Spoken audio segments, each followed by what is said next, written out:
Et quels ont été tes défis? Donc attends, tes défis c'était quoi? Moi, Oser. Ouais, oser. L'audace. L'audace. Voilà.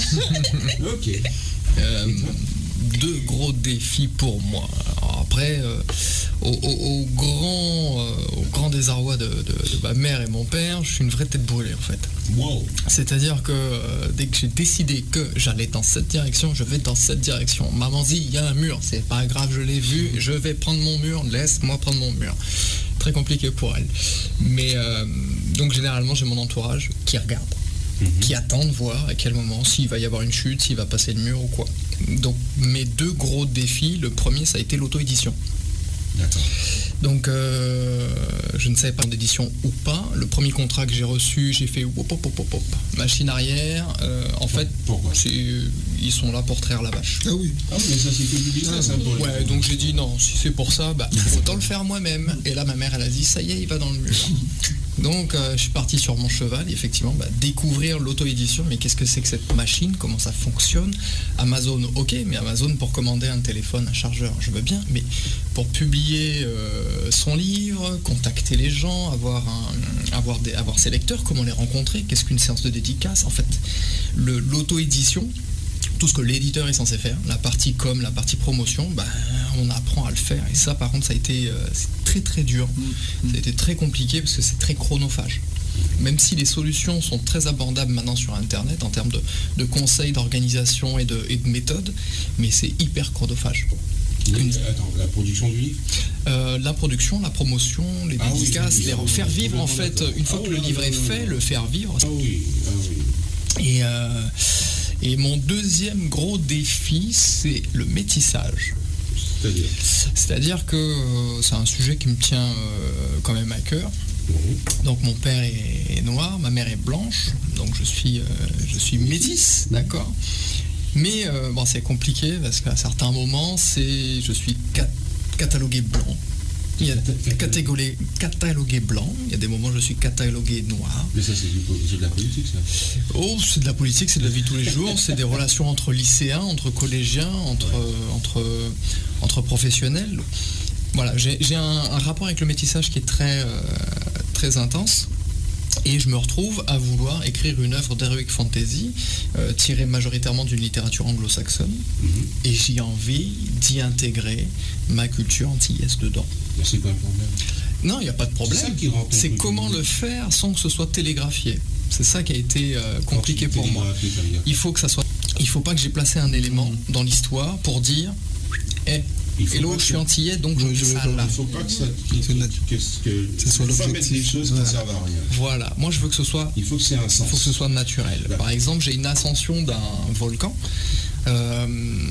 qui n'est pas nommé la Soufrière, mais je veux que ça y ressemble. Donc j'ai pris mon sac, mes baskets, j'ai fait une ascension de la Soufrière histoire de me remémorer tout ça. Voilà, toute la description c'est celle de la Soufrière. Ouais. J'ai envie d'y mettre ce qu'on mange, comment on le vit. Au détour d'un bivouac pour récupérer un petit peu dans un saladier, il y a une pomme malacca qui traîne et on la décrit, on la goûte, on a la texture, on a le jus, on a l'odeur, le sucre. Voilà, c'est comme ça que moi je veux le mettre. Non, mais c'est de façon plus subtile. C'est ça. Moi je veux que ce soit doux. Parce qu'un bon métissage, c'est un bon mélange des deux. Il faut qu'il y ait un mélange des deux. Donc ça se met en place progressivement dans le tome 1 et dans le tome 2, on aura vraiment ce mélange qui sera unifié. Tropicaliser la fantaisie. Alors je ne veux pas tropicaliser la fantaisie, je veux la faire cohabiter avec notre culture. C'est ce qui m'intéresse. Mais tu sais qu'il y a quelqu'un d'autre, je crois qu'elle s'appelle Duflo, elle fait aussi de la fantaisie. Ouais, l'heroic fantasy. Ouais. Ah, ce serait intéressant de la rencontrer. Les aéroports, les ventes. Mais enfin, moi je ne fais pas de fantaisie, donc je vais me taire sur ce sujet-là. Moi je vois pas de problème. Et je vais vous dire pourquoi je vois pas de problème. Je vois pas de problème parce que on ne dit, on ne fait, on n'écrit que ce qu'on est. C'est ça. Moi, je ne peux parler que de... Même si je parle de gens qui ne sont pas moi, c'est ma sensibilité qui parle. Et donc, forcément, il y a une partie de moi à travers ces personnages, même s'ils sont africains, même s'ils sont américains, même s'ils sont français, même s'ils sont des Antilles. C'est moi l'auteur. Donc, quelque part, c'est mon ressenti qui informe toutes mes histoires. Tu es d'accord ou pas? Oui, alors je te laisse terminer parce que il y a dans tout ce qui... Et donc, je dis ça pour dire que tu le veuilles ou pas, si tu n'es pas britannique, ta fantaisie ne sera pas une fantaisie britannique. Ah non, on est d'accord. On est d'accord. Forcément, ce qui sortira de toi, c'est ton expérience. Ta vision du monde, ta perception, ton contexte. Donc tu l'inscris tout simplement. C'est ça. Par rapport à ce que tu disais sur le métissage, c'est quelque chose qui est très important, sincèrement. Parce que moi, ça me fait penser au mot de Damas. Gontran Damas, il disait: sur la terre des parias, un premier homme vint, sur la terre des parias, un deuxième homme vint, sur la terre des parias, un troisième homme vint, et depuis trois fleuves coulent dans mes veines. Mais si on pousse le raisonnement encore un peu plus loin, pour l'auteur est métissé. Même sans l'être racialement. Il est métissé parce qu'il a son travail, il est métissé parce qu'il a ses connaissances, ses voyages, et tous ces métissages-là vont faire son univers à un moment donné, auquel il va se référer pour pouvoir pondre son œuvre. Pondre, c'est peut-être pas le bon terme, mais... Et tu vois, je découvre ton livre et je vais le prendre. Enfin, on verra après pour les... Je vais le prendre, mais... Tu as parlé d'un auteur d'Heroic Fantasy. Moi, je connais Cédric Santime qui écrit aussi de l'Heroic Fantasy. Et ça, je ne le savais pas. Tu vois? Oui, il écrit de l'Heroic Fantasy. Et je pense que ce livre-là lui plaira. Et donc, à partir de là, c'est important que, quand on parle d'authenticité, qu'on ait l'authenticité de la richesse de ce qu'on est. Et qu'on l'exprime. Oui. Et tu sais... La bougie sur la tombe, moi j'arrête pas de voir des symboliques partout là, tu vois. J'arrête pas de voir des symboliques parce que tu disais j'ai peur de m'exposer, enfin je synthétise peut-être mal, hein. J'ai pas envie de m'exposer, je suis dans l'ombre. C'est comme si la tombe ou le mort te disait: moi je ne peux plus le faire, mais toi tu peux. Je veux dire, allume ce que tu es et fais ce que tu as à faire. C'est ça. Voilà. Mais moi en même temps, quand j'entendais Iliac parler de métissage, j'ai été renvoyé à la créolité. Il y a plein de choses. Et en même temps, j'attendais de voir où tu allais avec ce que tu disais pour savoir comment réagir. Mais en fait, ce que tu disais, c'était tout simplement toi, comment tu te positionnes dans ta littérature par rapport à ta réalité que tu voudrais partager. Et ça, c'est au niveau, c'est simple, quoi. C'est personnel. Très, Parce que moi, j'ai un problème avec le métissage. Politique. Le métissage comme sujet important. Mon fils est métis, donc j'ai pas un problème avec une métisse. Mais aux États-Unis, être métis, c'est être noir. Tu comprends ce que je veux dire? C'est-à-dire qu'il y a plusieurs gradations de teint, etc. Mais on s'en fout. Tu as une goutte de sang noir, tu es noir. Donc il n'y a pas de problème. Ici, une goutte de sang noir, ça ne suffit pas à être noir. Il faut qu'on soit tout sauf noir. Pour moi, ça, c'est un problème. On en fait quelque chose de politique pour cacher parce qu'il y a toujours eu des métis. Partout où les peuples se joignent, il y aura les gens vont coucher ensemble, les gens vont s'aimer, les gens vont procréer. Moi, le premier. Donc, j'ai pas de problème avec ça. Mais on en fait quelque chose de politique et en littérature, on en fait quelque chose d'exclusif. C'est-à-dire qu'on exclut à travers la créolité. C'est-à-dire qu'il faut qu'on utilise un certain vocabulaire, il faut qu'on parle de certaines thématiques. Et ça, je dis non. Moi, je veux la paix. Moi, je suis un mélange aussi d'Africain et de Guadeloupéen. Je suis américain, je suis africain, je suis américain. Américain, Guadeloupéen, africain. Toutes ces choses-là, c'est moi. Mais en fin de compte, ça n'a aucune importance. Parce que ce qui est important, c'est ce que je veux, ce que je fais, et comment je suis avec les gens autour de moi. Comment moi je me connais. Et donc je peux essentialiser la différence. Tu vois ce que je veux dire? Je vais simplement la vivre pleinement. C'est ça. Et ce qui me pose problème en littérature, c'est quand les gens veulent faire tout un plat du métissage, du fait qu'ils sont noirs. L'identité un petit peu. On s'en fout. Qu'est-ce que tu dis, qu'est-ce que tu fais? C'est ça qui m'intéresse. De peur que ça leur serve de bagage promotionnel. Bon là tu vois, les gens vont me détester, mais j'assume. Non, ils vont pas se détester parce qu'en fait, il faut poser cette réflexion-là aussi, parce qu'on a parlé de le fait d'être soi, mais être soi, c'est être métis. Moi, en revanche, j'ai des Indiens dans ma famille, d'accord? Donc quand je suis noir. D'accord? Donc je suis métisse parce que j'ai des Indiens dans ma famille. Quand on me présente un plat de Colombo, je ne dis pas je ne mange pas parce que je suis noir. Donc à partir des ressources que j'ai à l'intérieur de moi, je dois tout utiliser pour vivre ma vie. Pour moi, il faut être ouvert. Voilà. Il faut être ouvert à la différence. De toute façon, si on s'ouvre pas, si on n'apprend pas, si on cherche pas à connaître, le bagage culturel sera tellement étriqué, qu'on sera incapable de produire quoi que ce soit, sauf de parler de soi-même Ouais. et de tourner autour de son nombril. C'est ça. Plus le bagage culturel est important, plus on s'intéresse aux autres et plus On a des choses plus on grandit en fait. Et puis on est conquérant aussi. attribuer. Donc en fait, moi je suis pas contre, je ne dis pas ça, ce essentialisme. Je suis contre Ouais, le ouais. fait de diriger une différence en quelque chose de si important, alors qu'en fait c'est pas du tout important. Ce qui est important, c'est qui tu es en termes de ton humanité. C'est ça. Et c'est ça qu'on est là en tant qu'écrivain pour mettre en avant. Oui. Des expériences humaines auxquelles les gens pourront s'identifier. Parce qu'en fait, on peut croire qu'on écrit pour la Guadeloupe. Mais je vous garantis que c'est pas vous qui décidez qui va s'identifier. Et puis- Moi, je pensais que j'écrivais pour mon peuple. Jusqu'au jour où il y a des auteurs français qui m'ont contacté et c'est eux qui ont trouvé du beau dans ce que je faisais. C'est eux qui m'ont donné confiance en moi. Mais c'est pas pour eux que j'écrivais. En fait, c'est pas moi qui décide. C'est eux qui décident, les lecteurs. Qu'est-ce que vous pensez de ça? Voilà. J'avais posé la question quand tu disais ça. Est-ce que quand tu écris, quand vous écrivez, est-ce que vous vous dites, j'écris pour tel et tel lecteur? Pour moi, c'est un piège de dire ça. Moi, j'écris déjà pour me faire plaisir. Déjà pour commencer, j'écris, ne me fait pas rire, ne me plaît pas, je ne vois pas comment ça va faire pour plaire à quelqu'un d'autre. Déjà pour commencer. Ensuite, comme disait Michel, on ne peut pas mesurer la portée du public qu'on touchera. Je connais beaucoup de chanteurs qui se sont lancés, on parle de chansons, mais c'est dans leur créativité, qui se sont lancés en disant je veux faire Broadway, et finalement, ils plaisaient aux adolescentes. Tu vois ce que je veux dire? Et donc à partir de là, on est là pour créer. Et ensuite, c'est comme un enfant. Le livre, à partir du moment où il est terminé, il a sa vie à vivre. Ah, ça c'est clair. Tu vois, Il faut prendre un petit coup de pouce, mais en gros, il va nous amener, il va faire ce qu'il veut. il va faire ce qu'il a à faire, il plaira à qui devra plaire. Ah ouais. On décide de Et rien. il dira, moi j'ai écrit un bouquin et j'étais surpris d'entendre les gens parler du bouquin et se l'approprier.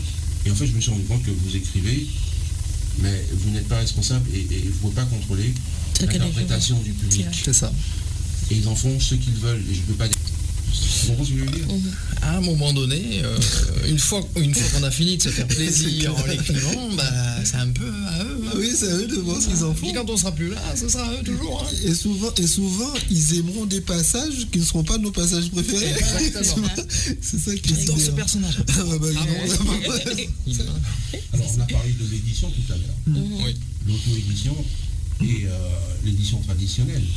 Moi je préfère l'expression édition indépendante. Auto-édition. Mais pour moi, parler d'édition indépendante, c'est reconnaître qu'on doit être professionnel. Et dans la mesure où on est professionnel, j'accepte de parler d'édition indépendante. Il y a des gens qui s'auto-éditent et qui font du n'importe quoi.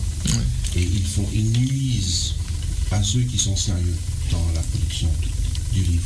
Quand tu dis n'importe quoi, ça se réfère à N'importe quoi? quoi, c'est se précipiter pour avoir un livre publié le plus vite possible. Pas prendre la peine de se faire corriger, pas prendre la peine de demander d'analyse littéraire. Bon, ça coûte cher, donc je peux comprendre. Au minimum, se faire corriger.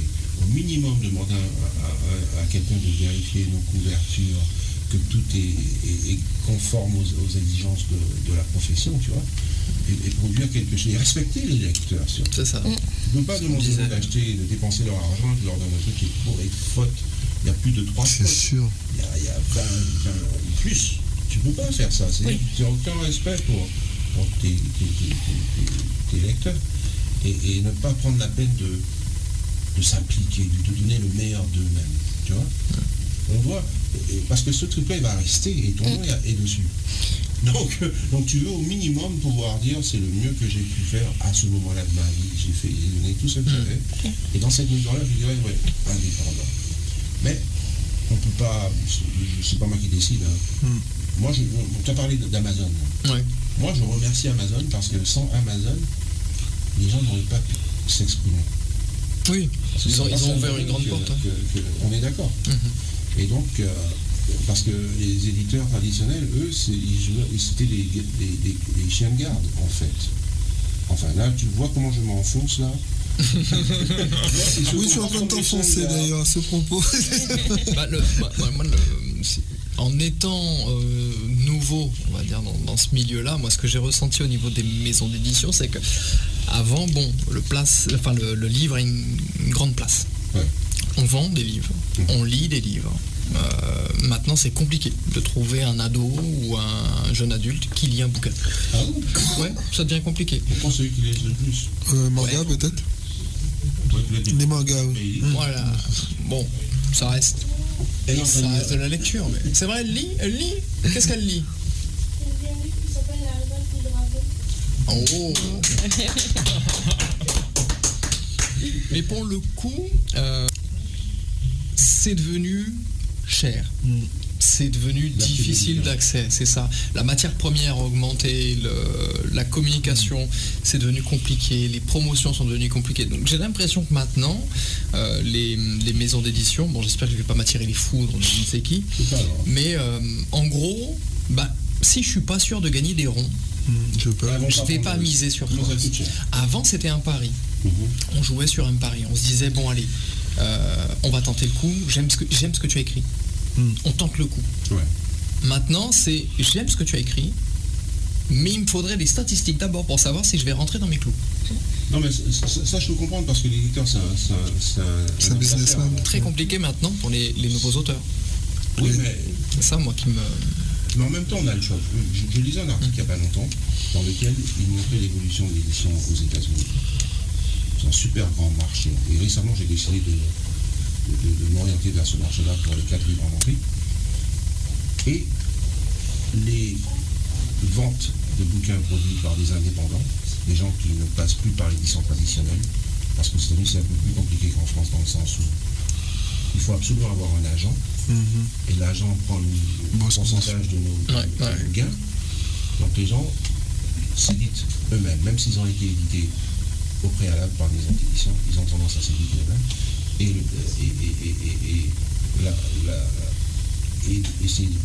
Ils sont à 55%. La plupart des ventes sont des ventes en auto-édition. 55% des ventes sont en auto-édition. C'est-à-dire que les éditeurs traditionnels sont en récession. Ils sont en train de se battre pour regagner leur part du marché. Parce que quand tu professionnalises ton écriture et que tu comprends ce qui fait que ton histoire intéresse, tu produis quelque chose. Et si tu connais beaucoup de gens, il y a beaucoup de gens qui tu as un public, tu as une audience importante, tu peux t'en sortir. Et les gens qui vendent des bouquins à 99 €, ça arrive. Comment on disait disait là, ici, en France et en Guadeloupe, mais qu'est-ce que vous avez à dire sur l'édition? C'est comme tu disais, c'est vrai que cette précipitation, moi aussi, me dérange parce qu'on veut absolument tout de suite avoir le produit. Oui. Ça y est, je l'ai, regarde, je suis auteur parce que j'ai publié un livre, parce que j'ai mon bouquin, je suis auteur. Bon, moi j'écris d'abord une histoire avant de me considérer comme un auteur, parce que pour moi c'est pas encore le cas. Mais c'est ouais, mais pour moi j'ai écrit une histoire. Je sais pas si je suis auteur. On verra avec nos auditeurs et ceux qui liront le livre. C'est eux qui choisiront à mon avis.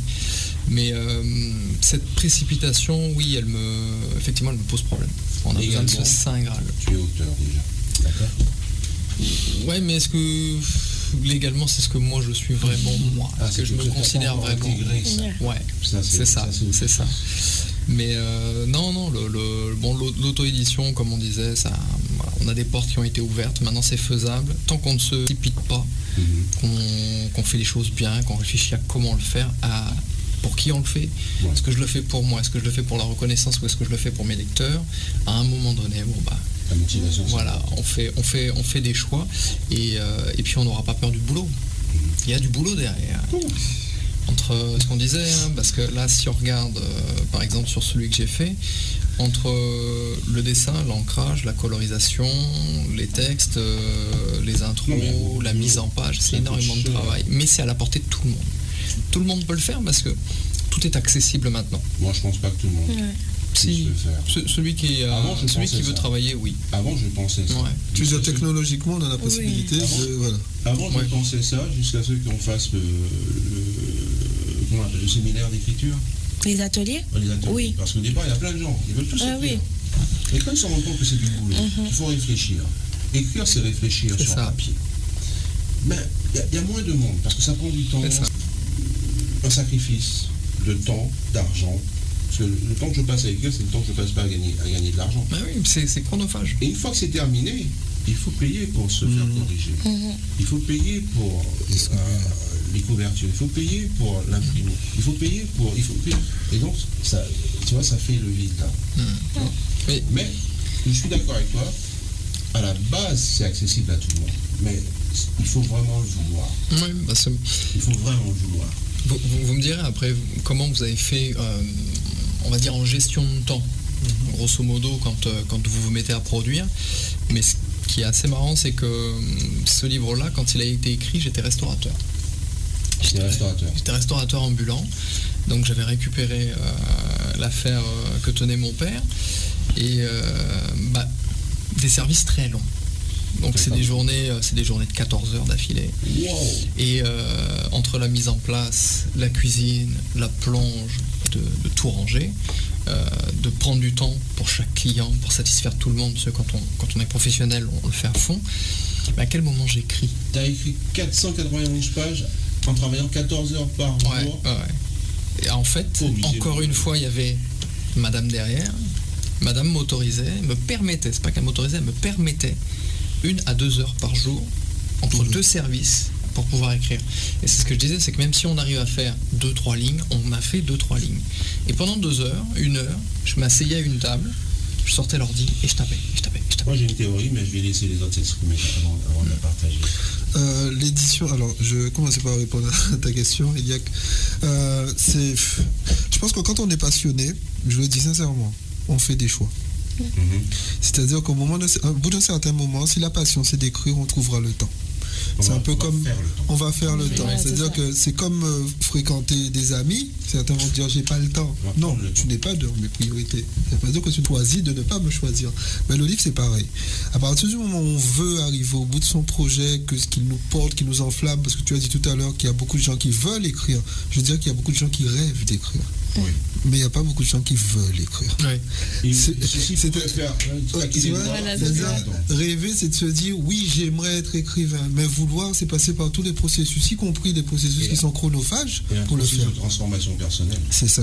Écrire te change. Et nous, on est sur un. Alors moi, je ne parlerai jamais, j'aurai jamais l'arrogance de parler au nom des Guadeloupéens. D'accord ? Parce que déjà, ils ne m'ont pas donné mandat pour ça, mais on est, je pense, une partie d'entre nous, c'est un peuple d'entrepreneurs. C'est-à-dire que ce soit dans la restauration, que ce soit dans tout ce qu'on fait, la radio, etc., on est des entrepreneurs.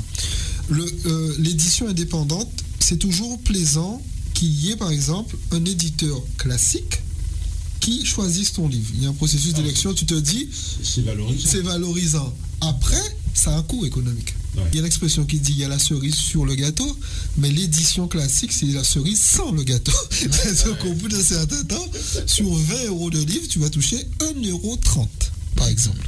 Ça veut dire que tu t'es dit, j'ai planché, j'ai écrit, j'ai transpiré, j'ai créé mon monde.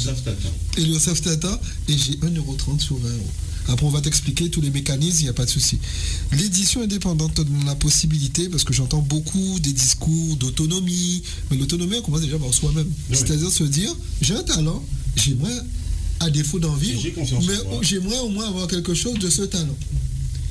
Et l'édition indépendante te donne la possibilité, je ne ferme pas la porte à l'édition classique, mais elle te donne la possibilité de te dire, sur le fruit de mon labeur, j'aurai au moins à minima peut-être 50%. Oui. Et c'est plus digne. Tu vois, et c'est ça qui est important aussi.